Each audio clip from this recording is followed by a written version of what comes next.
Hello guys, welcome to my channel. So for today's video guys, ay gagawa tayo ng avocado sandwich. Meron tayong avocado dito guys, at syempre meron din tayong ilalagay konti na condensed milk. So ayan, nakabatog lang siya. So gawa tayo guys, and syempre meron tayong extra bread here. So gawa tayo ng simple avocado sandwich. Ayan. So, dahil mag-isa lang ako guys, so, ang gagamitin natin is isa lang. Ay, kalahati lang. So, balatan muna natin. Mas maganda yung ganitong avocado guys, yung hindi gaanong masyadong hinog para masarap lang lasa. So, ayan guys, nabalatan na natin. So, slice na.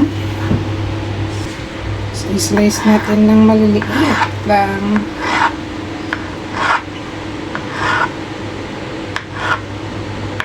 Actually guys, yung avocado, pwede lang ganitong ilagay sa bread. Kahit wala ka nang ilagay, okay lang siya. Yung ganitong slice. Pero, iibahin naman natin ngayon para ibang lasa din. So, i-slice natin ng maliliit. So, ayan. So, ilagay natin sa bowl.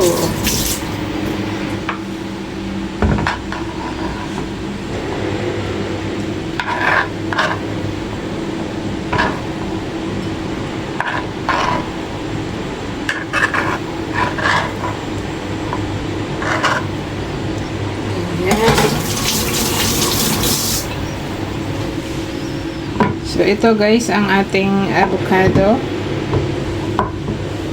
So, lalagyan lang natin ng condensed milk. Ito nga yung condensed milk guys.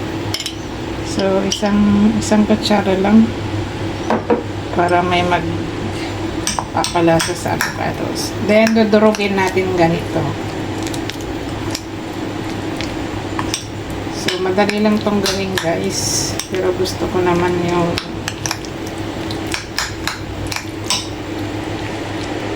healthy na palaman. Kaya, try din natin yung avocado. Wala.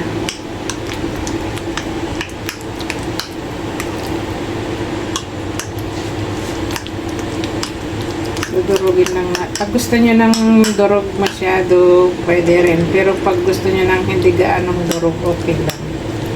Para may makagat-kagat din kayong avocado. Yan, pwede na yan guys. Mas maganda pag may malalasahan at makakulat kayong avocado. So, magpapalaman na tayo ng avocado. Ganito lang guys. Simpleng pagkain pero masustansya. Healthy pa yung palaman. Yan. Ako lang kakain so pwede kong ilagay lahat. Ayan. Ang sarap na. Ayan guys, ang avocado sandwich. So, mayroon pang konti dyan. So, kain tayo guys. So, ayan guys, may coffee tayo dito and then itong bread. So, kain tayo.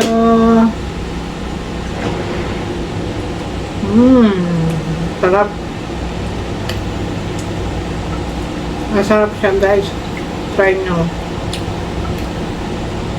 Pag ayaw nung matamis, bawasan nyo ng condensed milk. Pag ayaw nung walang milk guys, okay lang. I-slice nyo lang din. Ilalagay sa bread, okay na siya. Yummy.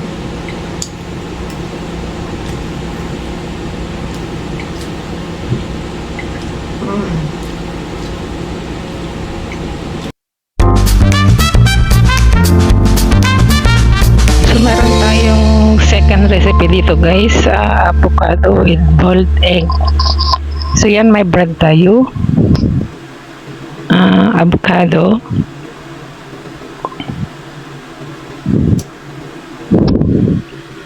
So i-chop-chop lang natin ng maninipis. Hindi naman masyadong manipis, yung tama lang. Depende sa inyong style. Then ilagay natin sa ibabaw ng bread. So yan. Then mag-boil tayo ng isang egg.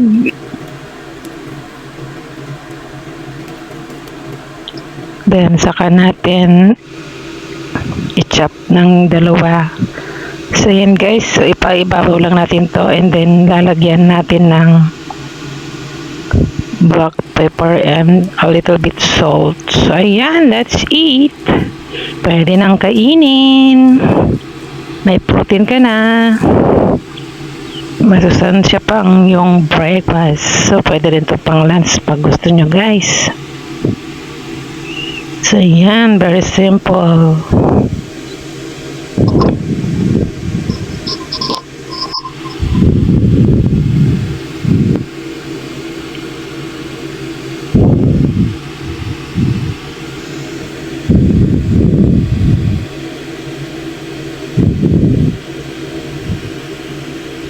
So meron din tayong pangatlong recipe, ang avocado with bread and fried egg with spring onion. So may avocado tayo dito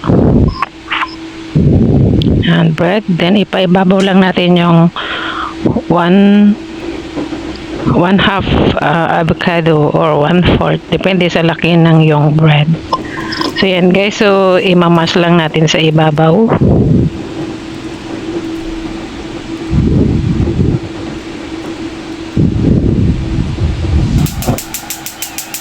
And then, magpiprito na tayo ng isang itlog.